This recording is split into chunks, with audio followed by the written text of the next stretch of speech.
of the tranquility of the coast sits one of motorsport's crown jewels, the racetrack known as Laguna Seca. Just shy of 2.25 miles. It is fast, it is narrow, it is technical. If you get off track here, it'll not only make your stomach jump, it'll make your stomach turn, and it could end your day. This racetrack, one of the most technical around. The Andretti hairpin, the rear hull straight, and one of the most feared turns in the whole of motorsport. The world famous corkscrew, a 5-level drop. 180 feet of elevation change. You drop about 5.5 stories in the corkscrew alone. Will shatter the calm with an all-out battle on one of racing's most fabled stages. Laguna Seca, buckle up. Lamborghini Super Trofeo at WeatherTech Raceway, Laguna Seca. Welcome in, everyone. Gorgeous afternoon, a little bit cool, that's for sure, as the sea breeze coming in. Race number 1 coming up at you. 50 minutes of action, 4 different classes of Lamborghini Huracan Super Trofeo Evo 2s on track, and we will bring you all of that action. Welcome in, everyone. I'm Brian Till, along with Ryan Marine. And Ryan, this racetrack never disappoints. There's plenty of action from the drop of the green all the way to the checkered flag. Oh, what a place. Opened in 1957. This has been one of the iconic staples of North American road racing ever since. Only 11 turns, but trust me, plenty of technicality packed into a relatively short lap around here, just over 2 miles. And of course, you've got the famous corkscrew. You got to start there anytime you talk about Laguna Seca. Yeah, and speaking of this racetrack and the challenges that it brings, you said only 11 corners, but we've got corners like the corkscrew with a 5-story drop. We are in the central coast of California, just inland from beautiful Monterey and Carmel by the sea. 11 turns. Take us around, Ryan. Well, you got that run down. It's not really a front straight here, and you crest a hill right at that kink down to the Andretti hairpin. That's turn 2. Great passing opportunity potentially, but also an area that can incite some trouble. Turn 6, high commitment corner to turns 8 and 8A. That is the corkscrew. 5 stories of elevation change in one corner section. No place like it on earth. Final turn, turn 11. Important for setting up the run down to turn 2 and to complete that lap.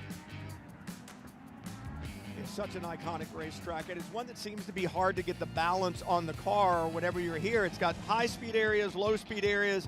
It's got the brows of hill where you come over the top and you lose a little bit of grip. It's got some high compression areas as well. It's going to put these Hankook tires to the test. And the thing that I love about Lamborghini is the 4 different classes that are here. Everybody's in the same Lamborghini Huracan Super Trofeo Evo 2, but you have completely different experience levels that are out here, from young guns that are trying to make a career in motorsports to some more experienced drivers that are doing this because, hey, who wouldn't want to go run a Lamborghini around a racetrack on the weekend, right? Oh, no question about it. And what a great place to put these cars through their paces. But some of the stars of this class, we got the reigning champion, Hampus Eriksson. He'll start in 3rd position. That's in the pro class where he won the title a year ago. But Dennis Lind, a newcomer, a former European Lamborghini Super Trofeo champion, really impressive in qualifying. New track record in pro class. He'll start on the pole. Will Bamber alongside. And it's interesting because Dennis is in the car that Will Bamber drove in the first 2 races of the season at Sebring. So Brian could get a little spicy at the front. Yeah, to say the least. They're going through turn 6 right now. This is where the beach party was last year, Ryan. So, and what I mean by the beach party is there's a large gravel area to the outside, and everybody visited the beach, it seemed like, and I can't believe these drivers kept their foot in it all the way up the hill, dropping wheels off, throwing gravel. A beach party at 100+ miles an hour. Yeah, no one's stopping to build sandcastles at this beach, but you know, the risk, of course, is that you get stuck. If you get a little bit too far off track, you can get stuck in that gravel, have to get towed out, and that could ruin an otherwise promising race. I think the real risk was the big tire wall that was out there on the outside of it. Is the way I look at it. It hurts to hit things. So it was Nick Persing who won in pro here last year. Andy Lee, Slade Stewart are not back this year. They won in Pro-Am. David Staub won it in Am. He's here to defend, as is Nick Grote in LB Cup. I talk about 4 different classes of cars. You can see the little color slate there beside him representing the different classes beside the driver with their car number on it.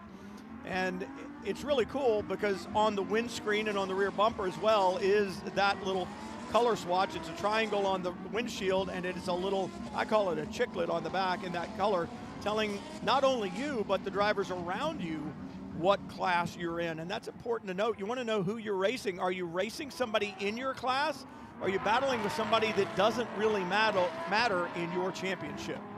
And it's not just to make it foolproof for us, which might be a quixotic task in all honesty, but it is really for the competitors to know what the circumstances are. Who are they around? Does this pass matter?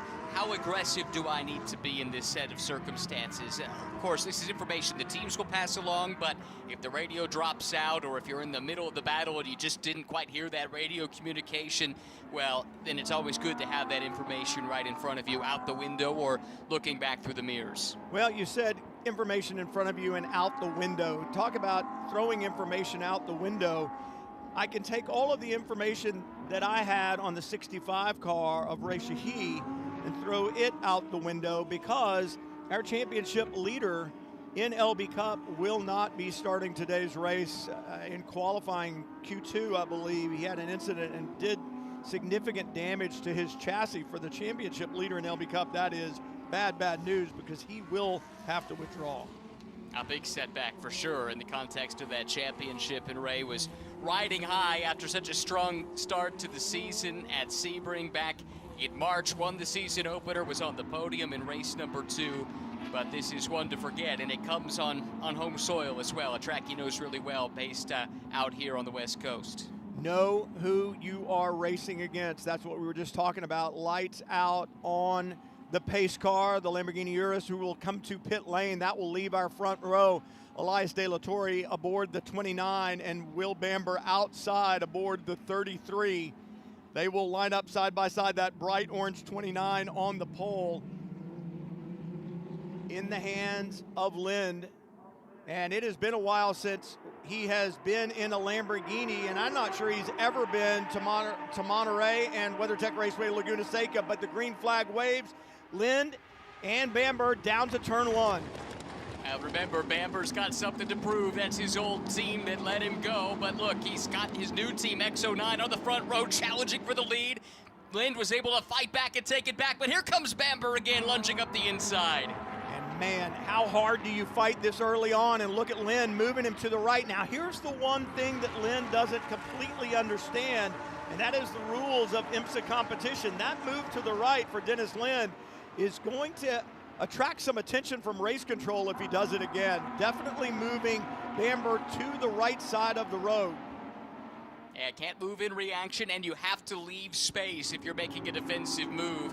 That's something that race control has been stressing across the IMSA championships over the last year plus at this stage. So part of the learning curve when you come to a new championship for the first time, but for the moment, Lind has been able to stave off the challenge from Bamber. Well, and the warning already given from race control as soon as it happened, a warning for blocking to car 29, that move in between turns 3 and 4. Yeah, message sent from race control there to the leader, Dennis Lind, and I'm sure X09 is going to let Will Bamber know that too, so that maybe he can pressure Lind into making another similar move and maybe draw the penalty that can help him get to the front. Mentioned it's a new team for Will. He loves his new home, really talking in glowing terms about this opportunity to join X09, and look, he's really repaying their faith with the strong pace so far this weekend. Gaggle of cars down into turn 2, the Andretti hairpin, the 77, that light pink livery, one of those, Keon Tendon behind the wheel there in the Pro-Am entry. And talk about championship, he and Lindsey Brewer second in the championship, a second place finish in the first race, third place finish in the second race, and a problem now for the 55 in the gravel. I would think that's going to bring out a full course caution. Little fire from the back, that's not at all uncommon to see as raw fuel gets put into the exhaust system on the restart. It's the problem is the rear hand-cooked tires are great for the racetrack, but not great for off-roading. Well, that's what we were talking about with the beach party earlier. It's all fun and games when you're through the shallow stuff, but when you get beached in the gravel like this, you need some help to get out, and that's the situation here for Avery Towns' top racing driver. He's from Dallas, Texas, an 11th and a 9th in the first 2 races to start the season, but this is definitely not how he hoped his first race would go. Was running in 10th in class, 14th overall at the time. I think the bigger problem is not just that he is in the gravel there, but when you watch, once the car is stopped, his right rear wheel, can't exactly see how it happens, but that right rear wheel is broken. You can see the rim actually is missing a section of it, so it's not going to be as simple as just pull him out, but the wheel itself, see right there? The wheel itself is broken. Yeah, that could be, No, well, effectively, it is the end of the day for any meaningful result for him already, having gone down a lap, but that complicates matters for sure in terms of trying to get back into this. And I wonder, is that cause or is that effect, Brian? Was there a failure that caused him to spin, or is that the sign of some contact that tipped him around? I'm thinking it's the effect. I think he got help. There were a couple of cars around him as he went off driver's left, and I couldn't quite get a number. Looking at the back of these cars, hard to even tell the color as they go away. Let's see if we can see it again. I think it's the next car in the shot is black with orange highlights, and it's one of those where the right side of the car is orange and the left side is black. So as I look through and try to use my spotter's guide to figure out who that is, I'm not sure I'll be able to do that. You may be better than I. I've got a guess. Usually the black on one side, orange on the other is TR3, and one of their drivers is Martin Fuentes, who typically does have kind of the Mexican flag tricolor as part of his livery, and I think I saw that down the center of the car. I'm not sure if it was him or if it was Mateo Siderman, and it is Mateo actually driving. Yeah. Look, I can't say with confidence, but that is the best guess I can come up with. I think we're looking at the 63, and sure enough, that is Siderman. So, yeah. you know what they say about blind squirrels. Yep, yep. And you look at it where they were gridded, the 55 was just 3 spots ahead. So you think somebody gains or somebody loses a little bit at the start, that would put them close together as they got to turn 3. The question is there damage to the left front of the 63, because that's where you would think that the contact would happen. Right, and so just because he was the next car through the shot doesn't necessarily imply guilt, but you know, again, the two did appear to be pretty close together there. So race control will take a look at that. They've got camera angles that we don't have access to, closed circuit TV and stuff like that, but for Mateo and for Martin, they had to battle from the back, if you remember, at Sebring. Didn't get to keep or didn't get to set lap times in qualifying. I can't remember the exact details, but had to come all the way up through the field and managed to finish 4th in both of those races, which, given the circumstances, is a lot to be pleased with. See AMR Track Services team on site immediately, and that is one of the great things about Lamborghini Super Trofeo North America running with IMSA on these weekends. You have the best in the business as far as medical teams there to make sure that you as a driver, okay, they've gotten the car out of the gravel, but you can now see that the air has departed that right rear hand coupe tire because of the broken wheel. So now they've got to figure out what to do with it. They may have to put it on a flatbed to get it back. There is a look at the 63, and I'm going to tell you it's got the slightest mark on the front splitter on the left front, and that could be a mark from anything pushing it through the paddock. So you can just see a little worn spot on the left front on the splitter down low, and that could be enough to get into the wheel and turn the 55, or maybe it wasn't, but unless race control has better shots of it than we do, we may never know. We might not, you're right. There's Avery Towns with the AMR safety team there attending to him, track staff there as well to try and extricate that car. Avery's one of those drivers, like so many in recent years, that aborted their trip up the open wheel ranks rather early in their careers, right? You look at what he did running at the SCCA level in open wheel cars, going the USF 2000 and USF Pro 2000 route for a couple of years, but dipped his toes in the water in sports car racing with 2 starts in Super Trofeo last year at Road America, and now we see him back for the second weekend here to start 2026. All right, hey, one of the things we need to talk about, Ryan, is pit stops, because we do have a mandatory pit stop in Lamborghini Super Trofeo North America, and it will happen about the midway mark of this event. You've got 10 minutes to get it done.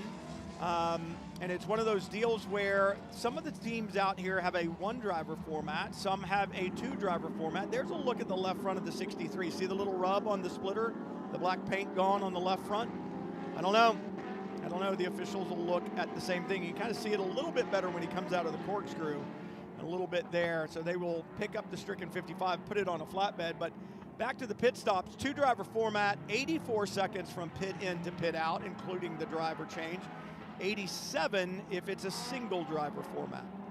Right, and that's to equalize the fact that in a single driver format, you've got a driver behind the wheel who's been out on track already, is in his rhythm, knows the condition of the track, knows the condition of the tires, and could theoretically at least be up to speed a little bit quicker than a fresh driver in the car. So they have to be stationary in the pits a little bit longer, and this long yellow in the opening stint, that's not what you would like to see if you're one of the single driver cars, because it compresses the field, and you could potentially then lose a little more time, or positions at least, in the pit lane during that stop. Quickly, to cover off race control's view of the incident, they apparently didn't have anything more, or at least no evidence with which to convict, so no action taken, inconclusive is the official ruling. Copy that, and we thought if they were looking at the same pictures that we had, that it would be difficult to make. And race fans at home may go, well, it's easy. I think, well, what you think doesn't matter. It's what you know. Again, it's almost like a court. It needs to be irrefutable in order to make that call. And if the officials literally have some doubt, the call is no call. And that's what you want as racers, right? And you see a little scrub mark to the right front and a tire mark just in front of the right rear. So that problem could have happened somewhere else on the racetrack. Obviously, he made contact, the 55 did, right side of the 55 with the left side of someone else's car. And it could just be that that wheel broke, and by the time he got to 3, the tire went down because of the broken wheel, and the car went around and didn't have anybody's help there at turn 3. So good call by the officials not to make a call. Sometimes no call is the right call, and they don't have any information with which to make one, so that's what they'll elect to do here. Unfortunately, at the end of the day, that doesn't help Avery Towns out at all, no, and he's going to have to go back to the drawing board overnight. The good news is I can't imagine that's going to jeopardize his ability to race in race number 2. So the upside of one of these weekends, Brian, is if you have a bad day on Saturday, at least you don't have to sit and dwell on it all that long, because you get to come back and race again the next day. Dennis Lynn up front aboard the number 29, and I said I don't think he's ever raced here at WeatherTech Raceway Laguna Seca. He certainly has experience in Lamborghini Super Trofeo. He was Lamborghini Super Trofeo World Final Pro Champion in 2016 and Lamborghini Super Trofeo Europe Pro Champion in 2016 over the season. So he certainly has that experience. He's a British GT champion, Blancpain GT Series Asia champion. So a world of experience for the 33-year-old from Denmark. But anytime you come to a new racetrack, that's a challenge in and of itself. Oh, it is, for sure. And maybe this track as much or more than many others. There's a lot of nuance to this place, as I'm sure you can attest, Brian. Really technical, lots of challenge, as I mentioned, packed into a relatively compact lap around the place. But 180 feet of elevation change across a single lap, and I guarantee there is no corner that Dennis has driven before that can fully prepare him for coming across the top of the hill here at the corkscrew and then plunging down 5 stories in the matter of a few hundred feet. And I think this racetrack is interesting. Calvin Fish and I were talking about it earlier today, and I likened it to playing golf. You know, there are times you get to a certain level of golf and you're like, I just need to hit the ball farther. So you grip the club tighter and swing harder, and the result, even though you're putting out more effort, is worse than it was if you just took your time and relaxed. I think this racetrack is very much that way. If you attack it too aggressively, you will overuse the tires, that the tire will slide. It won't take long before you build up extra heat and the balance of the car goes away. It's about finding a rhythm and being smooth. And Dennis Lind, a great job with the restart, picks up the throttle early on that Lamborghini and gets a great run off of turn 11 down towards the Andretti hairpin. He does. So the battle is for second and third, with Hampus Eriksson now starting to close in on the back of Will Bamber here. This is the white-nosed X09 Motorsports car of Bamber. Then Eriksson in car number 1, a champion a year ago. Didn't have the best of weekends, though, here at Laguna Seca, so looking to put that behind him. New teammate, but the same team. So in a lot of ways, they're running it back here this year. Had a decent outing at Sebring, Brian, but still looking for the first win. Well, and his teammate Nick Persing certainly knows how to get the job done here, right? And in spectacular fashion, last year, Persing was absolutely magic around this WeatherTech Laguna Seca racetrack. So perhaps able to pass some of that information along to Hampus Eriksson. And like I said, same team, and they're looking for the same results that Persing had here in 2025. Well, you'll use any resource you have as a racing driver, right? Anybody who could pass along a helpful tidbit. And so Dennis Lind actually has a few aces up his sleeve as well. His uncle is Jan Magnussen, and cousin is Kevin Magnussen. So I wonder if Uncle Jan had any part to play in getting him prepared for the weekend. Yeah, I think Jan probably knows how to get around this racetrack. I watched him do reasonably well here, more than once. Yeah, I seem to recall that too. All right, so Lind up front, Bamber giving chase just behind. Think about the championship implications of this, the 29 to 33. We talk about how Elias De La Torre and Will Bamber were split after Sebring as Bamber moves to a different program. No one told us why, nor do I really want to know. Not a gossip magazine by any stretch of the imagination. All we know is the result. And as you said, in speaking with Will, he was very excited about the opportunities at X09. So, and that's what you want as a racing driver, to have full confidence in the team that you have around you. So whether that's a team that you've been with for a while or you're newly established with, you want that confidence. Dennis Lind certainly has confidence right now, and he'll hand that car over to the 20-year-old Floridian Elias De La Torre on the pit stop.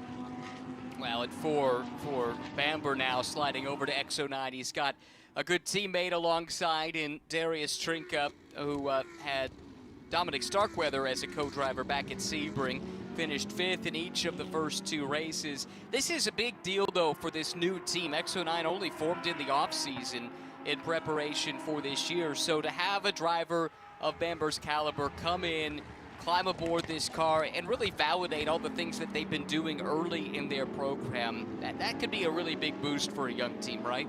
And I love the graphics on the 33 as well. You look at the front balance of that car, and it literally changes colors as it goes by. There you go. Super cool. You don't want to scratch that one up. No, that's a sharp-looking car, and again, for a young team, I walked by their paddock space at Sebring, and everything was buttoned up, everything was, top-notch. So great to see. The name, by the way, if you were wondering, X09, where does that come from?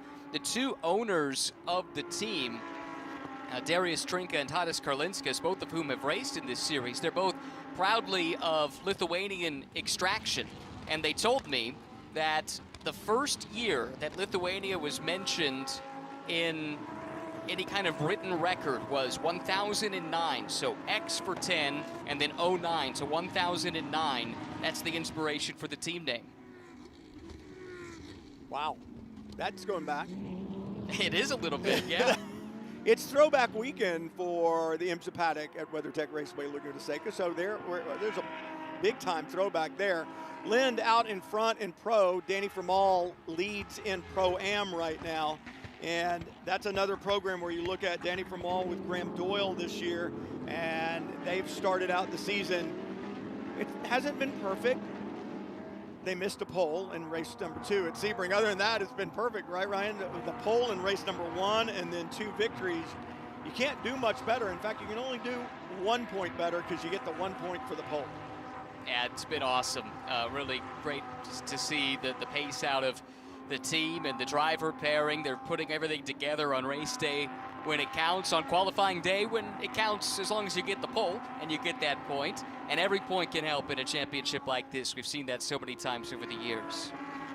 Danny Vermael qualified on pole here in the IMSA WeatherTech Sports Car Championship. His first WeatherTech pole a couple of years ago, but he hasn't won here in Lamborghini since 2023. So had 2 off years, but always incredibly quick. The finish last year between himself and Nick Persing was absolutely spectacular in pro, but he'd like to get back to victory lane.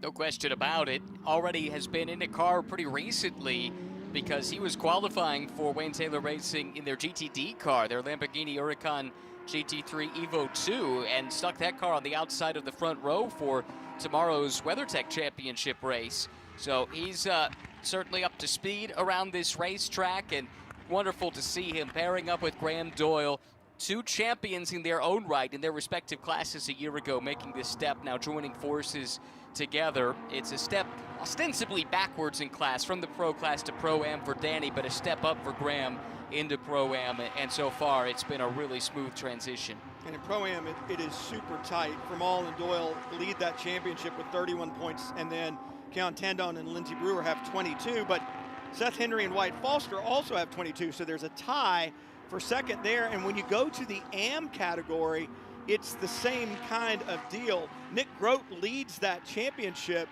but Newells leads the race today. So Grote leads that AM championship with 23 points. I say he leads it because he has 1 race win. David Staub in second also has 23 points. Johann Schwartz also has 23 points coming into the weekend. So it's one of those things that after today's qualifying, yes, somebody got a point for being first in class, but that shows you just how tight that championship is. Really, all the championships at this point in time in Lamborghini Super Trofeo are super close. And when you look at basically 3 drivers being tied for first coming into the 3rd race of the season, it shows you that anything can and will happen. I love that all 4 classes are well subscribed, and it should be good battles all the way down to the wire at the season finale, which is at Monza this year as part of the World Final. As you can see, the pit window has opened now, and at least 1 car has made its way to the pits. That's Murillo for SP Motorsports that has made the left-handed turn into the pit lane, and a few others are going to follow that car in. Meanwhile, a spin on track. Rocky T. Bolduc leads LB Cup. We talked about Newells leading in the AM category. We had a spin on the racetrack, as you mentioned, but back underway. So kind of no harm, no foul. Now on these pit stops, Bolduc in now, that maple leaf on the front, recognizing the maple syrup company that his family has. And you won't see fuel going in, you won't see tires being changed unless there is a significant problem, but dropping air pressures is a very common thing, even in cool weather like this, Ryan, because those hand-cooked tires get hot, the pressure builds, performance goes away on any race tire as the pressure builds too great. So see a lot of these teams take the time, because they have it, to drop the pressure on these pit stops. Right, might as well make that adjustment if you can. Make sure everything is balanced, the 4 corners, the way that you want it to. Interesting, we've had a split in strategy in the pro class. 3rd and 4th both peeled off and into the pits, but as you can see, the leader Lind has stayed out on track, as has 2nd place Bamber. So maybe an attempt at the undercut here, and Brian, as these cars stay out, that leaves them vulnerable to a potential full course yellow. Yeah, it does, and I'm just wondering if they're thinking that right now Dennis Lind and Will Bamber are the faster drivers in those 2 cars. So for one thing, Lind isn't going to come in and let Bamber stay on the racetrack, and I'm pretty sure Bamber's going to stay out there until Lind comes in. They're the faster 2 drivers, I believe, in looking at practice times in those 2 cars. So you're not going to come in and pit and put a driver in that might be a 10th or 2 slower while the fast guy remains on track. I would think these 2 drivers will stay in these 2 cars until the bitter end of the pit window, even though there is a risk in doing so, as you pointed out. I think you're spot on. That would be the philosophy. Look at this. Well, okay. Okay. That puts lie to that. This is a big moment, though, with It's a these two huge splitting. moment, and this could be a moment that the 33 car takes an advantage. And I'm sure they are saying, look, you've got no traffic in front of you. I need qualifying laps, Will. I need qualifying laps. Get out there, get the job done. A couple of cars now coming out of pit lane. That could get in the way of Bamber, but he needs these laps to be as quick as they possibly can if he wants to take advantage of his speed over that of the 29 when Elias De La Torre gets in. But look, Elias De La Torre is not slow by any stretch of the imagination. So if this gamble is going to work, Will Bamber needs some spectacular lap times, and he needs them right now. And again, he'll know just how quick Elias can be because they were teammates to start the season. So he knows how hard he's got to push to try and make this overcut work. And conversely, the TR3 team will have a pretty good sense of what they need to do to make the undercut work. This could be fascinating here to see how it plays out. But I love the fact that we've seen the top teams here take a different approach to this. And for X09, they're willing to roll the dice, take the risk, leave themselves vulnerable here to a potential caution flag, trying to maximize the pace out of Will. I think it's a good call because Bamber has no traffic in front of him. He got a clean lap all the way around. I would expect to see him in the pit lane because there's only a minute left in the pit window, I believe. So, no, there's more time than that in the pit window, but he's beginning to close in on traffic. You don't want him held up at all on the racetrack. He got a free lap, a quote qualifying lap, and so we'll see if he can make that count. Well, he is in exactly as you anticipated he would be. So also Danny Formal pitting out of the lead in the Pro-Am class this time by, and they could have run him a little bit longer. That's a nice vote of confidence for young Graham Doyle. We'll see a few cars probably run a little deeper into this window. It's got another 5 minutes and 24 seconds left in it. So Kaizen Motorsports, for instance, Joel Miller, the stronger of their two drivers, started this race. So Joel, they want him to maximize his pace as long as possible, and that then sets the table for them to go the rest of the way. But again, they need this to stay green for their strategy to work. Driver change going on there aboard the 33, and those tire pressures being bled down as we thought they would. Darius Trinka taking over, one of the owners there of X09, as you said. And Darius had a win last year, 7 additional podiums and 1 pole position, so he's certainly quick. Bounced around between teams last year before they said, let's do this on our own. So Trinka, a talent in this car, and he's going to measure his skills up against the 20-year-old Elias De La Torre, you know, who has had a great run. Perfect weekend, like we talked about, he and Bamber, the perfect weekend in Sebring. 2 poles, 2 wins. But now on different teams, we'll have to see how the strategy plays out, and that was interesting. I'm not sure. Here's the problem. Trinka's got an issue, I think. Yeah, it seems like either he's stuck with the pit limiter on or just for whatever reason isn't getting up to speed. So this obviously is going to set them back, and I didn't catch which car was behind. Okay. I can hear it. Yeah, could be. Something's not right, and he may have to do a Control-Alt-Delete. He's pulled over like he's going to pull behind the wall. Wow. The pit official there saying, ask him if he can back into the gap, and if they're asking him to back into a gap, they think this is terminal. And he is, it looks like, able to do that, but for those that are still out and haven't pitted yet, if you've got a chance to dive in, you might want to do so now. Yeah, cover yourself in case this car doesn't get to a safe spot and they have to go full course yellow.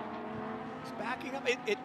It sounded very rough to me, like a pit limiter when he was coming out, but you saw it almost instantly. The pit speed limit ends right where the end of the pit wall is, just to the right as we look at that shot down the front straightaway. And as soon as you get from behind the wall and you cross that line, you can let go of the limiter and you are now on the racetrack, even though you are in a marked pit out. So you want to be up to speed immediately. You saw him let the 10 go by. And then as he came off the corner, it was running what sounded to me really rough, like you'd be on the limiter. But if it were the limiter, they wouldn't park him to the side of the road. They would have him try to Control-Alt-Delete, reset the system, something. So something obviously much more important than that is the 70 off and now able to get back to pavement there in turn 11. And there's your beach party again. We Yeah. forecasted that. That's Dean Newells, by the way, who was leading at the time in the AM class. I'm not sure if he still is or not, and I'm not sure that car is up to pace. I don't think it is. I think he's off pace as well, and in fact, cars going by, and what is going on? So Dean Newells trying to get back up to speed. He was your leader before the pit stops, and now something significant has gone on with both the 70 that we saw and the 33 of Darius Trinka, who was pulled off and backed behind the wall.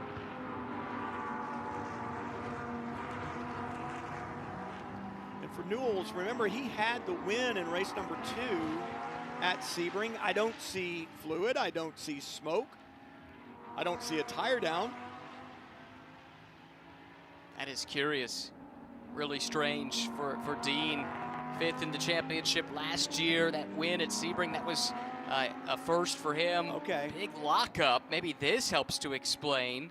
Something's not right in the braking system. Obviously, this Lamborghini Huracan Super Trofeo Evo 2 has anti-lock brakes, and that was not an anti-lock braking system, so there's something going on with the brake system aboard the 70, and I can tell you, if you're driving a 620 plus horsepower Lamborghini around this racetrack, the one thing you want to make sure that works is the brake.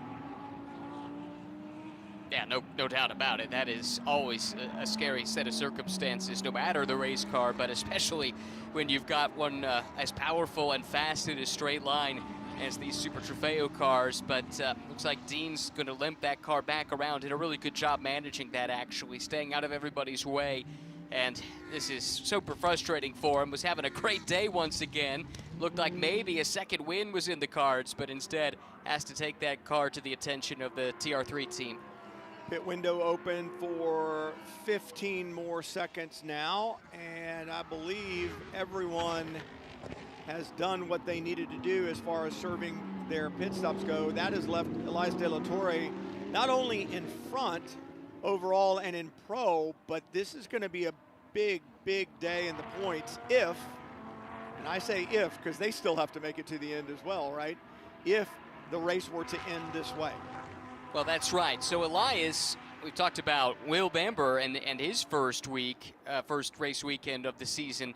His teammate was Elias. They won both of the races at Sebring, so Elias comes in with the championship lead. The car chasing them, though, is the car that in the points as well as in this race. It's the same car number 1. Hampus Eriksson started the car. Nick Persing is behind the wheel now, and I guarantee Nick and Hampus are tired of staring at the back of the number 29. They did it the entire weekend at Sebring, and history repeating itself a little bit here just a month and a half on.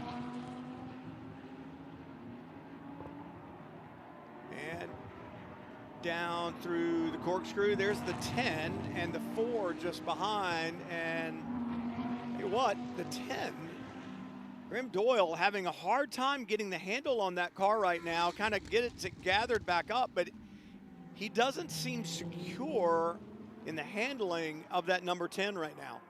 Well, the good news is he's got a nice buffer to the next car in his class, and that's Andrew Heffering. That's the car that Joel Miller started. And so, oh man, we got more problems here. This is the 27 that's off the pace. Jaden Conwright, a lot of smoke out of the back of that car, which is shown 8th in class right now. This is so curious because typically in a Lamborghini Super Trofeo race, mechanical problems are essentially non-existent. I'm not saying that they don't ever happen, but they are extremely rare, and we seem to have had a couple of problems. In fact, I would tell you this is not a mechanical problem. This is an issue with the left rear tire. That smoke that looked like it was oil is tire smoke, and somehow, some way, he has either broken a wheel or had some type of a puncture. We saw several punctures earlier in the day in different classes. Michelin Pilot Challenge just ran not too long ago, several punctures in that. So perhaps some debris out on the racetrack from the action that we've had so far this weekend and that seems to have gotten the better of Jaden Conwright. So no mechanical issue there. Tire going down, he's able to limp it back around, but that carcass really heating up and creating that smoke. Wow. Well, another one bites the dust here at Laguna Seca. A lot of attrition in this relatively short race, not what we're used to seeing, certainly. Meanwhile, this is back at the front of the field here, and is Nick Persing starting to close in a little bit. Was marginally quicker than Elias on the last lap, but it seems like on this lap, that gap might be coming down a little. It's under a second now. Well, I said Persing knows how to win at this racetrack. He had awesome races here last year, and the finish, the photo finish between he and Danny Vermael was something to behold. And you talk about closing in, that's exactly what happened in the latter laps of the race last year, as Persing was able to hold on and take the victory there. This is last year. There in the large screen on the left, Persing in the number 8. Vermael tries to cut back underneath and race to the line. It is a drag race, and look how close it is as they cross the line, and Persing able to hold on for that victory. Wow, wow, that is remarkable, and the celebration was a big one. Why would it not be, right? Right. Did you ever have a race that was that close at the finish, Brian? Oh, I had my eyes closed in most of my races, so you wouldn't know. I wouldn't know, and I didn't have a lot of those moments anyway, so there you go. But yeah, when you win, you celebrate. When you win like that, you celebrate even more. That was spectacular stuff. And I think this racetrack, you know, I was talking about it earlier, if you try to grip it and rip it like a golfer standing up saying, hey, I'm going to hit this ball 350 yards, you stand a real good chance of messing something up. And there's a magic to it. There's a flow to it. Some drivers get it. Some drivers don't. Some engineers understand it. Some engineers don't. You have to have a car that works here. I kind of liken it to a short oval. A driver in a car on a short oval, I'm not going to say it doesn't matter who's in the seat, because certainly it does, but the car has to work. And here at WeatherTech Raceway, Laguna Seca, it has to work. You can't pitch it, catch it, trick it, so on and so forth. It has to stay underneath you. It needs to be subtle, needs to transition well. You've got to stay off the ground in the compressions. I mean, there's a lot that you ask of the car here, and the driver has to feed it the inputs correctly. You cannot just manhandle a car around this racetrack. Problems right now. The 2 car involved, and I think, was that the 36 or the 38? May have been the 36. Indeed, it was the 36 in the Pro-Am entry. That was one of those cars involved. And that's Heffring. That was a car that was running pretty well in the class. It just dropped to 3rd in class a couple of laps ago, and it looks like Jim Hepworth is the other car. Yeah, the number 2, like you alluded to. And that car was 7th in Pro, and that has not been able to continue on from the incidents. So there's the initial problem. It's the 36 that goes around. Hempworth off to the outside to miss, and there's no contact yet. Still don't see any, but as you said, having a problem getting that Lamborghini refired. Sometimes when you spin a car, starves it for fuel, now back underway. Starves it for fuel, takes a while to get that done. 24-year-old Great Brit.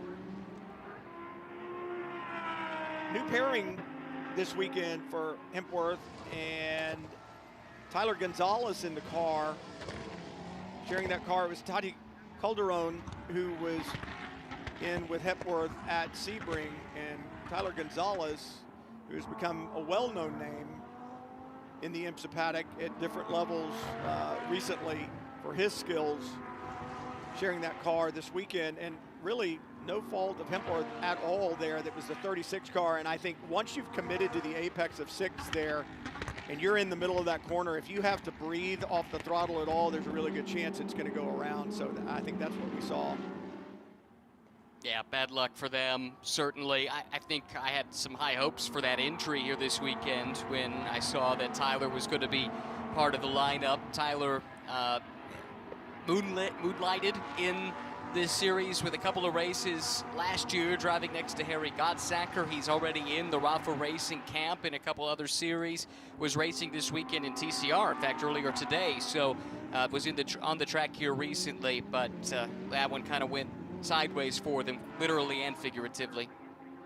And for the 70 as well, that car on pit road, the door open, coming down pit road, and thumbs up by the crew, but that car doesn't look like it's going to head back on track. So for Dean Newells, I mean, you go from running up front and life is good, fourth in the championship, only 2 points back coming in, and now all of a sudden big time issues, and it looks like not able to finish here in race number 1 at WeatherTech Raceway, Laguna Seca.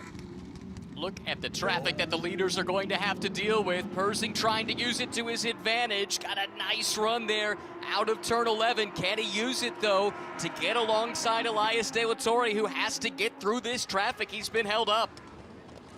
Well, and who's watching this with great intent is the 33 squad going, okay, if something were to happen to the 29, that would be a good thing for us. You never wish that on anybody, but this battle, they're saying, go for it, Nick. Push as hard as you want. We'll see what the outcome is.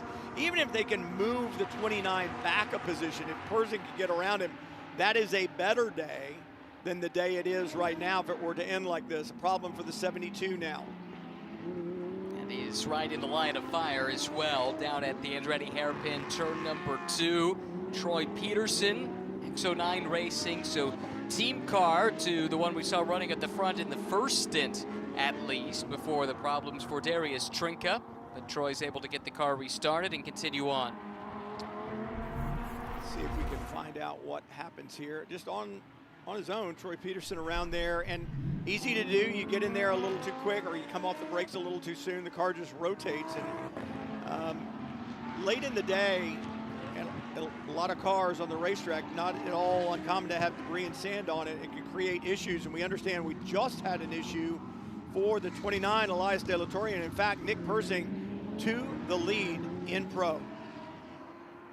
Wow, so what happened to Elias to open the door?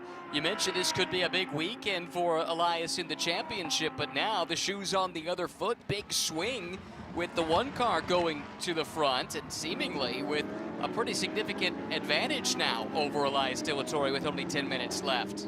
Yeah, just inside 10 minutes now, and for De La Torre, he needs to get his head straight and say, all right, let's stay in control of this. We may have lost that one position, but we need to hang on here. We won't press too hard. Does lap traffic come into play? Stack up in the corkscrew. Oh, he didn't spin. He got help. Nick Persing, they get caught in traffic. That was contact right front to left rear, and the officials, I'm thinking, are probably going to look at this. Well, it's under review. I can tell you that right now. Man, that is a big change. We knew it was a big change when all of a sudden we had heard that Elias De La Torre had spun, but he got help. They got in there and got stacked up, and it looked like the inside was going to open for Nick Persing, I think, and he made the decision and the commitment to go to the inside, and I'm not sure he gets the car slowed down enough to get it to turn the way it needs to, or perhaps De La Torre goes ahead and turns down on him. I don't know. We just had a very quick replay of it, but any way you look at it, contact between the right front of the 1 and the left rear of the 29 turns De La Torre around, and that sends it to race control to review.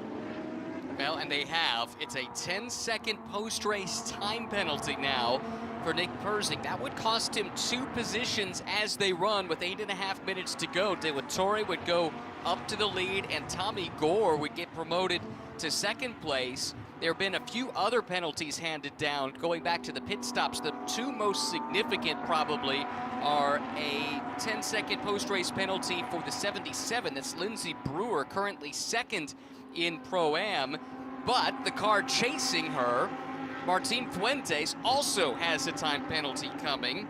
It's not a very big one, in fairness, for being a little bit quick on the pit stop, you have to obey those mandatory minimums, and they were a little bit under, so it's a post-race time penalty for Fuentes of basically nothing, about a tenth of a second. So as long as he can stay within 10 seconds of Brewer, that would be Fuentes up into second. What the penalty on Nick Persing tells me is that race control did not find it so egregious that they would make it a drive-through, but they found it offensive enough that they thought there was a price that needed to be paid for it, and consequently, he's going to pay that 10-second price.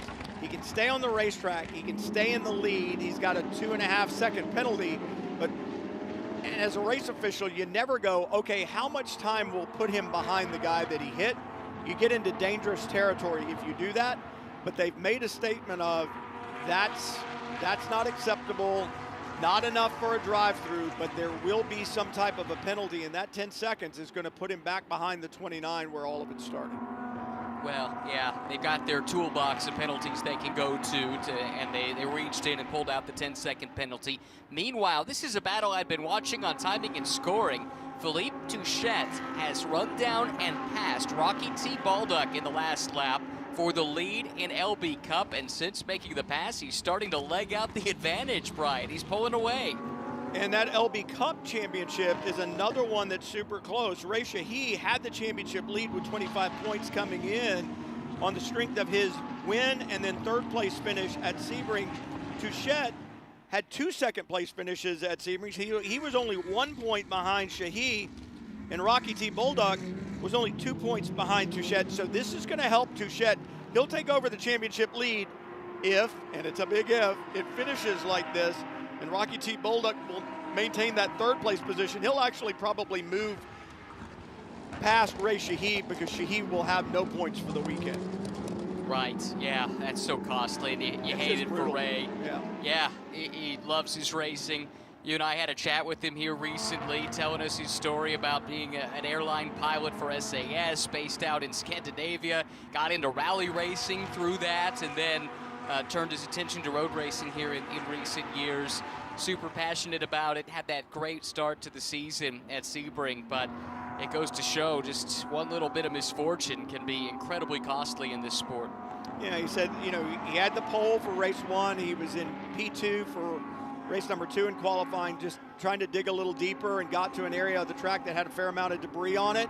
And said he got to it, it was just like ice, lost control of the car, big impact to the wall, significant chassis damage. The only good news about that is, what is Ray Shahi's business? Well, that's right. It is high-end chassis repairs for exotic cars. He is one of the few people who can repair these Lamborghini Huracan Super Trofeo Evo 2 chassis. So it's in good hands, but yeah, you never want to have to work on your own. When he was telling us about that, I don't think he was envisioning having to put his own car back together. Spin for Mathieu Boucher, who was 6th at the time in Pro-Am. Not sure how much time that cost him. He was only 6 seconds ahead of the next car in his class, but he's been able to continue on. Yeah, I mean, just kind of putting a period on the Ray Shahi story. Just a super, super nice guy, and I mean, they all are. And I think one of the things that he was saying about the LB Cup class, Ryan, is the magic of this series in general. He said, we're all friends. We get out, we hug each other, we congratulate each other, we try to help each other when somebody's got a problem, and I wouldn't have it any other way. It's one of those deals where he's like, if it's not fun, it's not worth doing. Is it fun to go crash your race car? No, obviously it's not, but at the same point in time, when you come and you get to race with friends, it's a good time. So I know Ava, his daughter, is here this weekend, and she won't be very tickled about what happened, but she supports her dad. He's a very good race car driver, and they'll get it sorted and they'll be back. Right, yep, that's the racer's mentality. This traffic is not doing Elias De La Torre any favors. It's helped Nick Persing pull an advantage now. Remember, he's got that 10-second penalty coming. His lead at last check was 6 seconds. And this is not getting better for De La Torre. In fact, it's getting worse. He just lost a position to Tommy Gore, at least momentarily. Gore was alongside there, great run out of the corner for De La Torre, but he might be thinking more about hanging on to second place rather than trying to get the win after this penalty. It's now 8.7 seconds, Brian, from first to second place. Yeah, and time is running out, and in looking at the positioning screen, right now Nick Persing has an empty racetrack in front of him. I think by the time this race is over, he might catch some traffic, but as you pointed out, De La Torre just in the middle of it right now, cannot break free, and that's going to continue to add to Persing's lead. He's got to get it over 10. Well, he just lost another 0.8 of a second in Sector 1 alone here. And again, Tommy Gore smells blood in the water. He knows if he can get by and close that gap a little bit, this race could be his. No sense waiting around, and he's on the attack. He is on the attack up the hill, out of turn 5 to turn 6. They've got lap traffic in front of him, and those are quick drivers that are in those two cars, different classes, so they're not in the mix for the position overall, but I think they might be having a little go of it themselves. The lead car is Touchette in the 11, and then the 81 just behind him, so that's not positioned there. That's Chambers aboard the Pro-Am entry in the 81, and now trying to work their way through. The 4 of Gore comes with him, so he's not letting the 29 of De La Torre get away, but this might be what Elias De La Torre needs. 2 laps to go. 11 look seconds. At the gap. Yeah, 11 seconds now. He has to find 1 second here over the final 2 laps at Laguna Seca and try and keep Tommy Gore behind in the process. So that last lap, Nick Persing was 2.2 seconds faster on the lap than Elias De La Torre was. That's what the traffic did. Looking again at what we call the dancing ants on the timing screen, I'm looking at the number 1 car up the hill out of turn 5, going to 6. The next car in front of him is at the corkscrew, so he's got clean sailing. I'm sure the crew's saying, you've got the win right now, but I need perfect laps from you. And what they're saying to Elias De La Torre is, buddy, you have got to go. And for De La Torre, he's going to have another lap car in front of him. Persing may catch one as well. Well, De La Torre was a little bit quicker, but I mean a little bit, less than half of a 1/10 of a second in Sector 1. That's not going to get the job done. We'll get our Sector 2 times here in just a moment, but Persing, if he can keep this neat and tidy, he might be able to survive that penalty and hang on for the win. Out of 11, Persing sees the white flag in front. 1 lap to go, 11 corners, and so far in front of him, I don't know that he's going to catch the lap traffic. For Elias De La Torre, he's just coming on to the front straightaway and across the line. What is the gap? 10.9 seconds. He was about 6/100ths of a second faster than Nick Persing that lap. Persing has to put the hammer down. Brian, No mistakes. I was never a great math student, but I could say with some confidence that's not going to do it. It won't do it, but for Persing, he cannot make a mistake. He has to be absolutely perfect. And for Elias De La Torre, he's got to think about this. Do not crash a car trying to win this race from almost 11 seconds back, because your competitor that you were tied with coming into the weekend is sitting on the sidelines. Think championship. Big picture, that's in the back of the mind for sure. Wow, this almost went completely away from Nick Persing and Hampus Eriksson, but he was great through traffic. His rivals weren't. He's a couple corners away now. We won't know until Elias De La Torre gets to the line. We know through this corner, Nick Persing has a straight shot at the start-finish line, the checkered flag. He will take it first, but will he win here at WeatherTech Raceway, Laguna Seca? Flag is out, but penalties yet to be applied.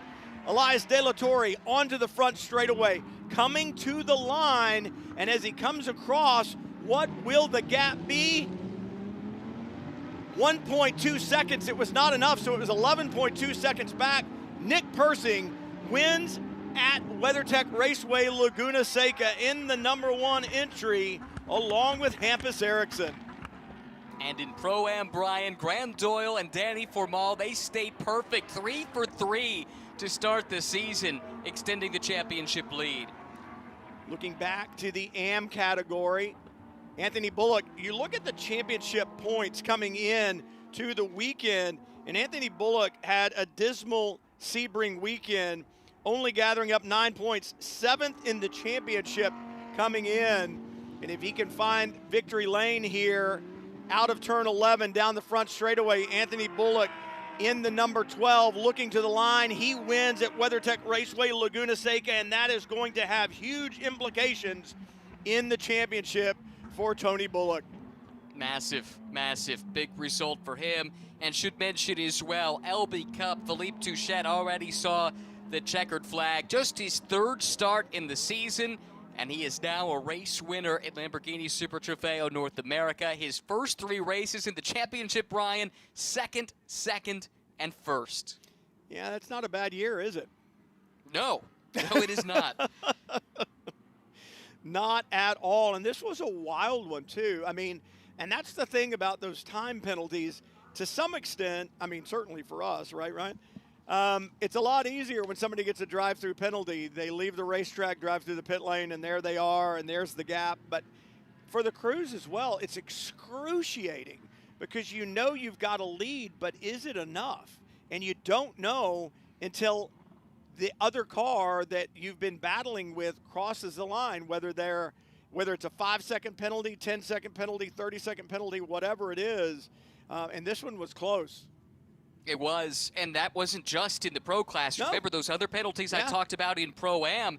That did have an impact on 2nd, 3rd, and 4th. So I think Martin Fuentes crossed the line 2nd, but Mark Miller was able to get close enough where that was reversed with the time penalty to Martin, as small as it was. So Mark Miller and Paul Nimshoff are 2nd. Fuentes and Siderman are 3rd, and then Brewer, that penalty cost her dearly, dropped her all the way down to 5th behind Wyatt Foster. Yeah, so here are the unofficial results. We talk about that drama in the pro category. Persing and Eriksson with the victory there. That was huge, and I really believe it was that lap traffic that Elias De La Torre had to deal with that kind of hung them up a little bit and kept them back. So good run there. And then Gore and Nico Jamin back in the championship here this weekend. Brandon Godovic with another solid top 5 run, and Gianno Torino rounding out the top 5 in pro. Yeah, exactly, and good run for those two there to get up into the top 5 late in the going. Let's look a little bit further down. Lindsey Brewer, Keon Tandon end up 11th overall. That was 5th in class, but could have been a podium run if not for the miscue in the pit lane. Oh, what could have been, right? And we talk about Anthony Bullock. Bad start to the season, but hey, this is some pretty good medicine for the problems that he had at Sebring.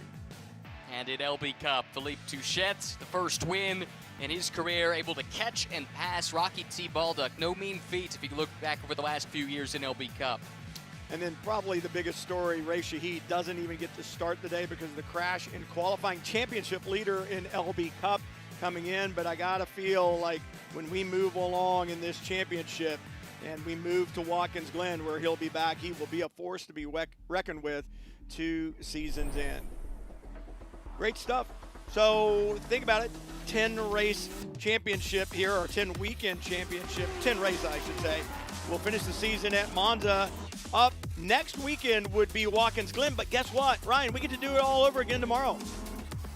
Sign me up for that, Brian. Can't wait. You are signed up indeed. For Ryan Marine, I'm Brian Till. Thanks for joining us for Lamborghini Super Trofeo from WeatherTech Raceway Laguna Seca. Race number 2 of the weekend tomorrow. Don't miss it.